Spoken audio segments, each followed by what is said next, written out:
Hi, everyone. Judge Andrew Napolitano here for Judging Freedom. Today is Tuesday, June 10th, 2025. Ambassador Charles Freeman will be with us in just a moment on who really controls American foreign policy and is Israel slowly destroying itself.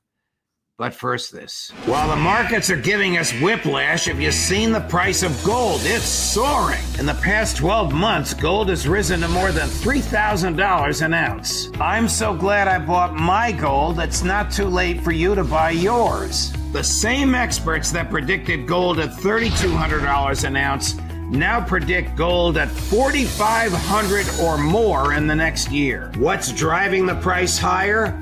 Paper currencies. All around the world, they are falling in value. Big money is in panic as falling currencies shrink the value of their paper wealth. That's why big banks and billionaires are buying gold in record amounts. As long as paper money keeps falling, they'll keep buying, and gold will keep rising.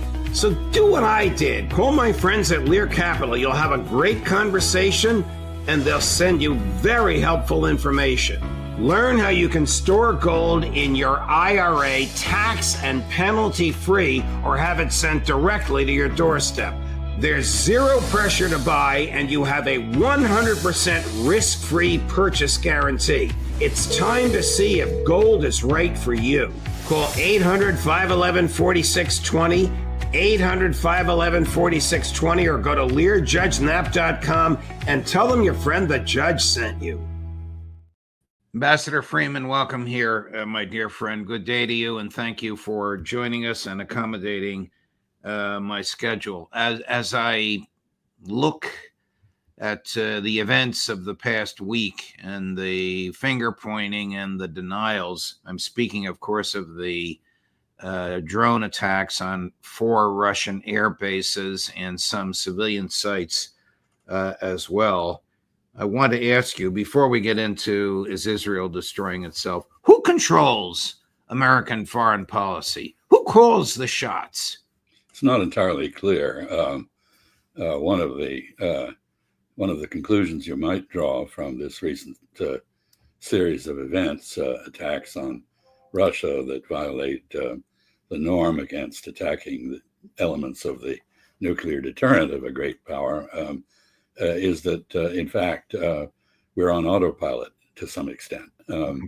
A covert program probably hatched by MI6 with the Ukrainians, undoubtedly approved by the CIA during the Biden administration, probably Rishi Sunak in Britain, who knows, just carried over into the Trump administration. And there is no evidence that the Trump administration was in fact informed of this program, or that if it was, it was able to make its own decision about whether it should go forward or not. And in fact, the purpose of the attacks seems in part to have been to sabotage any prospect of a successful meeting between Russia and Ukraine at Istanbul. And of course, those talks have now been essentially reduced to dealing with technical issues like the exchange of the dead and the exchange of wounded and women who are in the two countries. So peace talks, which the president very much wanted, have been set aside. Do you think that the Kremlin believes, and do you, Ambassador Charles Freeman, find credible Donald Trump's denials that the United States knew nothing about this? Well, the United States certainly did know about it, but whether President Trump knew or not is another question. I think it's entirely plausible, given the messy, confrontational nature of the transition between the outgoing Biden regime and the Trump administration, that, in fact, knowledge of this operation was not passed on. So I think it's entirely possible that the head of the U.S. government, elected to defend the Constitution and faithfully execute the laws of the country, was ignorant. He did not know. And this says something very bad about the reliability of the United States as a partner for anyone. If in effect, the head of state, the head of government, the president is trying to do one thing, and programs set in motion by his predecessor continue to do something else, then who is in charge? I don't know. Right. I would think CIA Director Ratcliffe would fire whoever in the agency did this and didn't inform him. I would also think, given his propensity for these public firings, the president might fire Ratcliffe because he ought to have known. I mean, the CIA is a paramilitary organization, and they have an obligation to inform their superiors of what they're up to. Here's what the dean of foreign diplomats, my new friend, Sergei Lavrov, had to say about this yesterday at a conference in Moscow attended by our friends George Galloway, Pepe Escobar, and Larry Johnson. But here's Foreign Minister Lavrov. Chris, cut number 8. It is obvious that the Ukrainian side is doing everything possible, but it would be absolutely helpless without the support, I was tempted to say Anglo-Saxons, but probably without Saxons, just without the support of the British. Although you never know, probably by inertia, some US special forces would be involved in that. But the British actually are behind all those things, I'm 100% sure. Well, he has access to a very sophisticated intelligence from one of the world's great and successful intelligence services, the Russian FSB, and he's saying he's 100% sure the British were behind it and probably the Americans as well. Do you agree? I think he's probably right. But I think, one of the issues here is going back to the question of the role of the CIA and our intelligence community. Obviously, we have liaison relationships with foreign intelligence services, the Ukrainians, for example. We also have a very intense relationship with MI6 in Great Britain.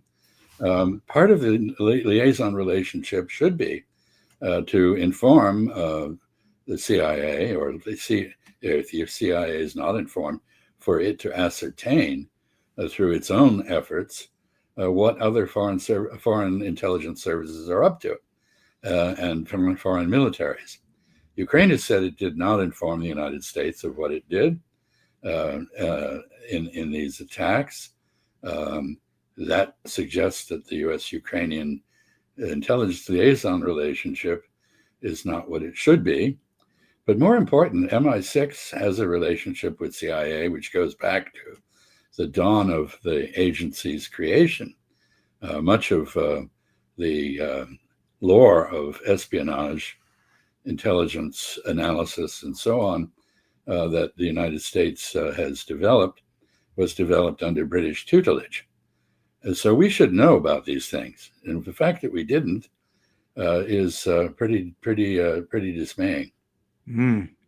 Yesterday, when I was talking with Alistair Crook, who's experienced in many of these things, I asked him who he thought was calling the shots in American foreign policy. He was bemoaning the presence of Senators Lindsey Graham and Richard Blumenthal in Kyiv, patting President Zelensky on the back and encouraging him and making all sorts of promises, one of which is this bizarre boast that they both were making, though mainly Senator Graham, that they have legislation co-signed by 80 senators, veto-proof if they can get the same proportion in the House, to force the president's hand and compel him to impose secondary sanctions on Russia, meaning that any country who bought products from Russia or sold products to Russia would also be sanctioned. And Alistair was bemoaning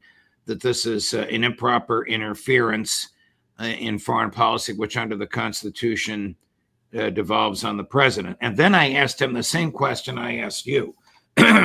Who is running American foreign policy?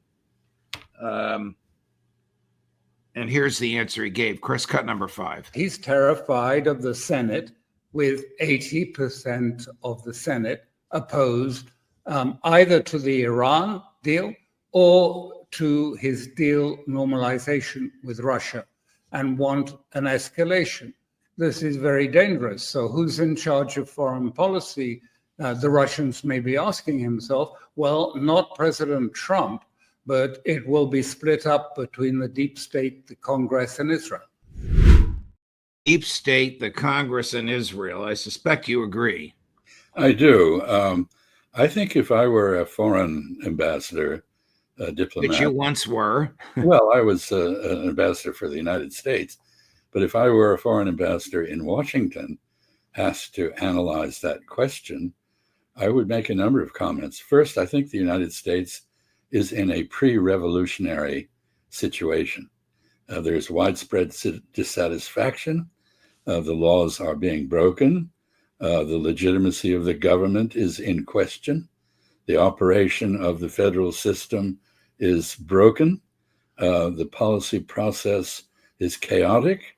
And as Alistair indicated, well, you go back to the Federalist Papers.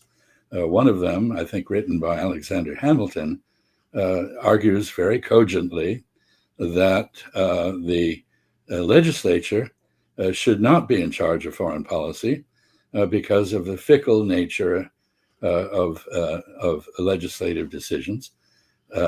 Laws should not, this should be a matter of discretion primarily for the president.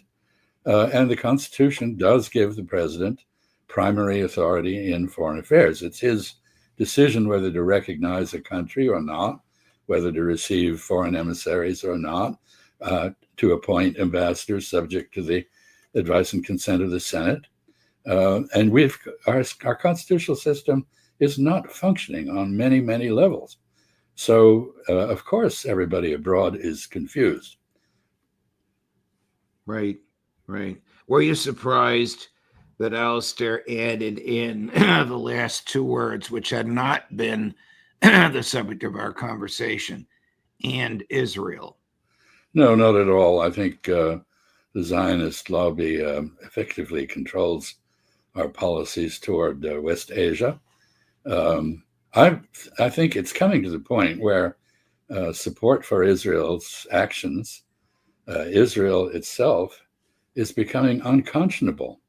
The world, other than the United States and some parts of Western Europe, sees Israel as a force for evil, implacable, determined, resolute in its cruelty, and yet we support it. So what happens as Israel loses all credibility and support abroad and generates hatred, we are suffering from contagion from Israel's collapse.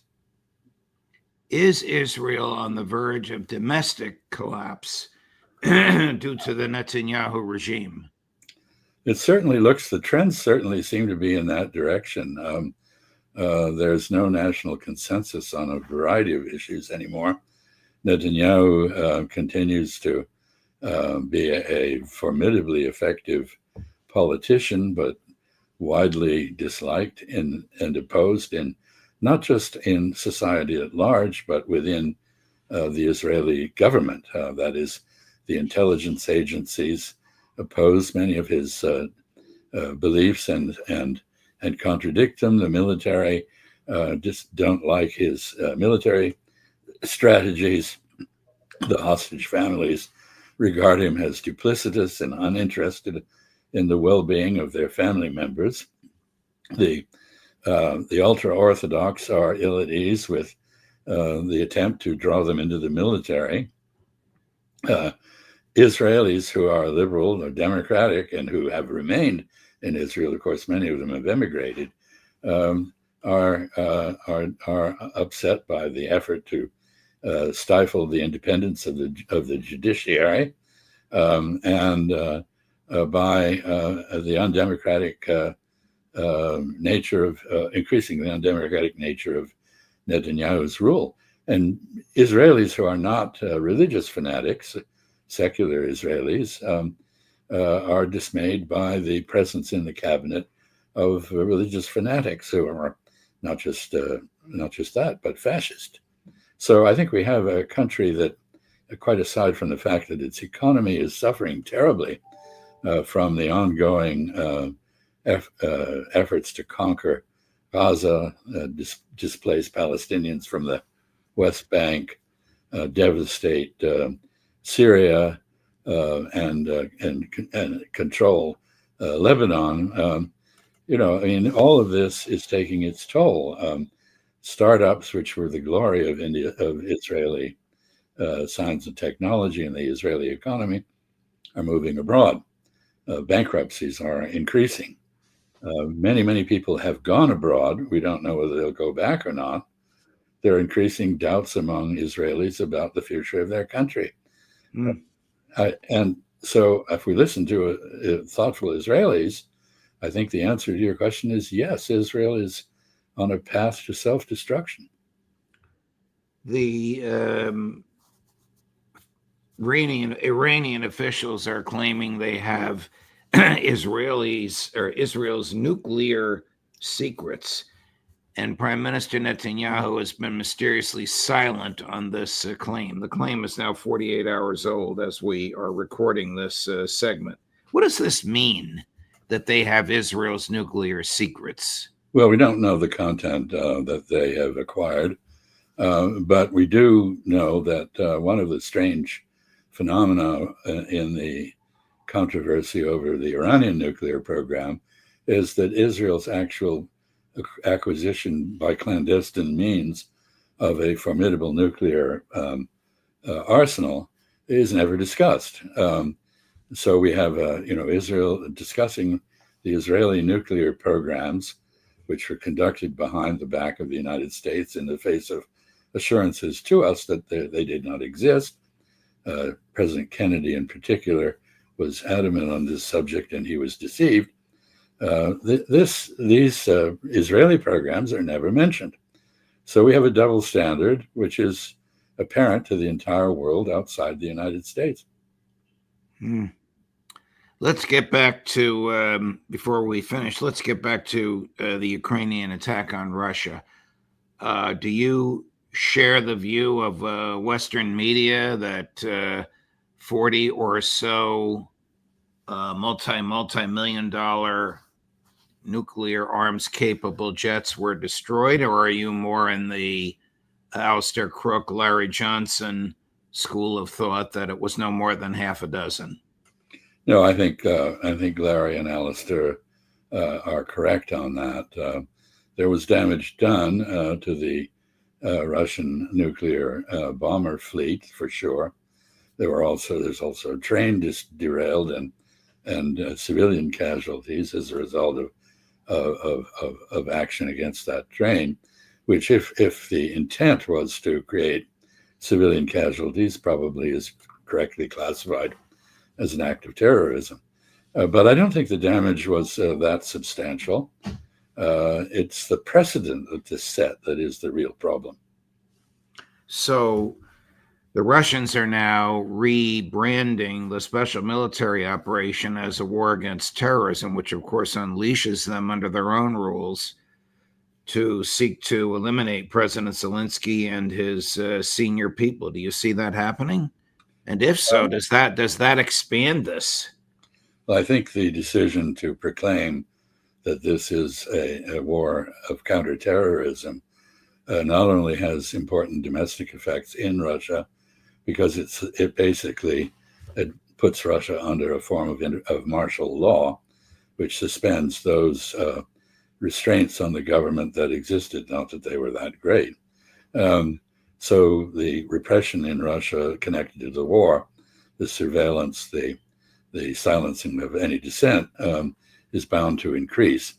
But you're also right. I think what the special military operation designation was intended to signal that this was a limited war, limited not only in its dealings with the backers of Ukraine, but with Ukrainian factions that have a history of tracing back to the German Nazi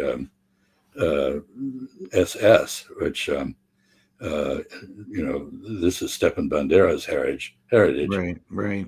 And the question of denazification, which the Russians raised, was nothing they were directly pursuing. But I think you're right. I think they now have expanded the attacks to include political figures who are in this ultranationalist Ukrainian camp, and so I think the war has indeed escalated. Sunday was the anniversary of the Israeli attack on the USS Liberty. We all know what happened. In your years in the State Department and in the Defense Department, was there ever any talk or scuttlebutt? Gee, why did LBJ turn the jets around? Why did he let American sailor boys be slaughtered like that?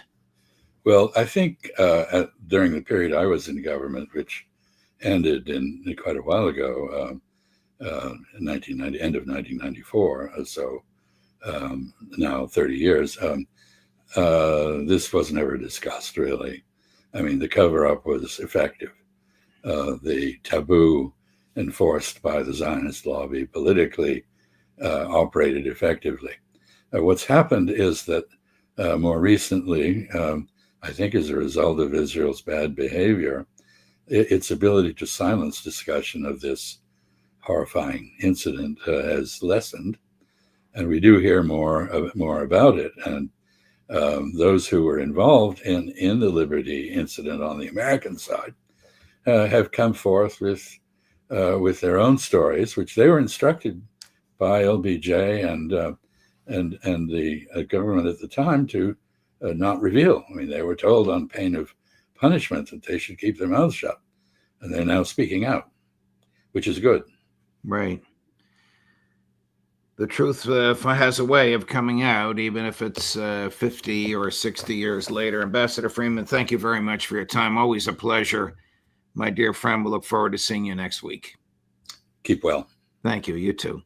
Coming up later today on all of this at 11 o'clock this morning, Scott Ritter at 3 o'clock this afternoon, Colonel Karen Kwiatkowski at 3:30 this afternoon, live from Moscow, Pepe Escobar, Judge Napolitano for Judging Freedom.